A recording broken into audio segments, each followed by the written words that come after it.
ठीक है, मैं फिर जा रहा हूँ चौधरी साहब को बताने। ठीक है, तुम जाओ चौधरी साहब के पास, मैं तब तक दुकान मालिक के आने का इंतजार करता हूँ। ठीक है।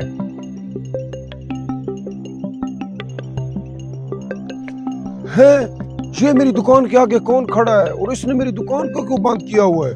चलो चल के देखता हूँ।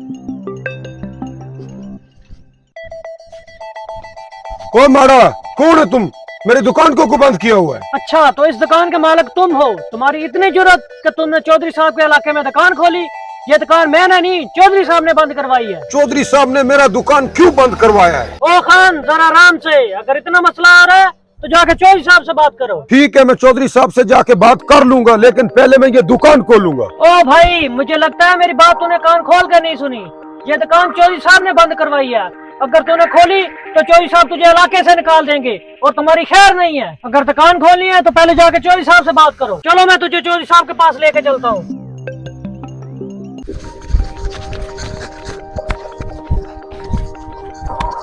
अच्छा, तू है हमारे इलाके में इंजीनियर बन के आया पढ़ लिख के? चौधरी साहब, मुझे माफ कर दो, मुझे आपका पता नहीं था। अब तुझे पता चल गया ना कि तू चौधरी के इलाके में आया है। अगर दोबारा इधर नजर आया तो मैं आपकी दाढ़ी निकाल दूंगा। दफा हो जाओ।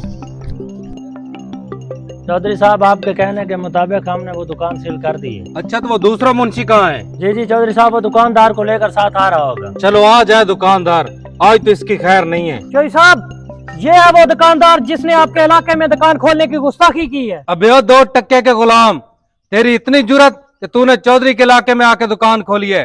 तो भूल गया था कि यहाँ के चौधरी कौन है? चौधरी साहब, मैं अपनी जान की अमान पाऊं, आपसे एक बात करना चाहता हूं। भला ही हमारे आबाओ अजदाद आपके गुलाम रहे हो, लेकिन अब वक्त चेंज हो चुका है, हम भी तरक्की करना चाहते हैं। ओ पठान, तुम साफ साफ बताओ, तुम कहना क्या चाहते हो? चौधरी साहब, मेरे कहने का मतलब ये है कि हम अब आपके गुलाम नहीं रहे।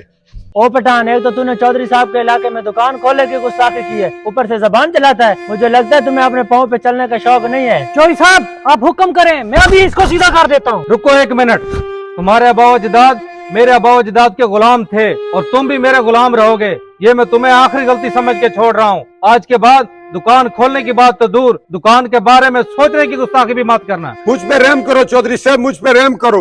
मेरे छोटे छोटे मासूम बच्चे हैं, मैंने उनका पेट पालना है। अगर मेरा दुकान बंद हो गया तो मैं उनका पेट कैसे पालूंगा? मेहरबानी करो, मैं फिर भीख मांगने पे मजबूर हो जाऊंगा। चौधरी साहब, दफा हो जाओ यहाँ से। तुम्हें क्या लगता है मैं तुम्हें अपने इलाके में भीख मांगने दूंगा? चौधरी साहब, मैं जा रहा हूँ दुकान खोलने, मेरे बच्चों का रोजी रोटी का सवाल है। आपसे जो होता है आप कर ले। इसकी इतनी हिम्मत, ये चौधरी का कहना नहीं मानता। पकड़ो इसे जाके।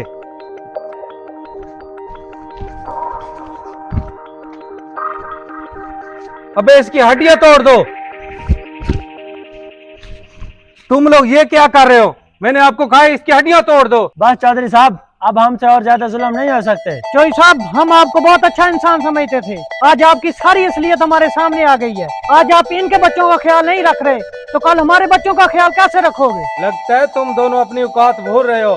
तुम दोनों मेरे गुलाम हो, गुलाम। बस चौधरी साहब, बस बहुत कर लिया आपने सरदारी। और आज के बाद ना हम आपके गुलाम हैं, ना आप हमारे चौधरी हो, सब खत्म। इस मैसेज को सदका जारिया समझकर शेयर करें, हो सकता है किसी की इस्लाह हो जाए। अगर आपको ये हमारा मैसेज अच्छा लगा हो तो फॉलो जरूर कीजिएगा। शुक्रिया।